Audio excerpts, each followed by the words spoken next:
អ្នកអង្គញាឧត្តមមេត្រីវិសិទ្ធហ៊ុនសានបងប្រុសបង្កើតរបស់សម្ដេចតេជោហ៊ុនសែនបានទទួលមរណភាពហើយកាលពីវេលាម៉ោង 2:27 នាទីព្រឹកថ្ងៃទី 28 ខែមីនាឆ្នាំ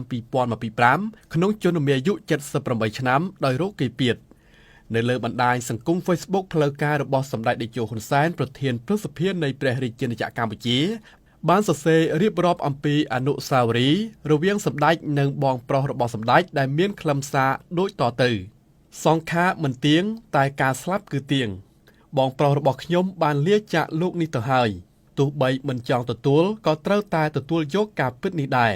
ទោះបីខ្ញុំជាប្អូនតែខ្ញុំជាមេគ្រួសារមួយនេះខ្ញុំនិងភរិយារួមជាមួយនឹងកូននិងបងប្អូនបានខិតខំអស់លទ្ធភាពដើម្បីព្យាបាលបងទី1ពេលបងទី2ទទួលមរណភាពនោះយើងមិនហ៊ានផ្ដល់ដំណឹងជូនបងទី1នោះទេព្រោះគាត់កំពុងទទួលការព្យាបាលដោយវះកាត់នៅមន្ទីរពេទ្យនាទីក្រុងបាងកកយើងព្យាយាមលាក់បាំងជាមួយគាត់រហូតដល់គាត់ដឹងខ្លួនឯងដែលគាត់យំផងនិយាយផងថាប្អូនអញស្លាប់ទាំងមូលមិនអោយអញដឹង12ឆ្នាំមុនឆ្នាំ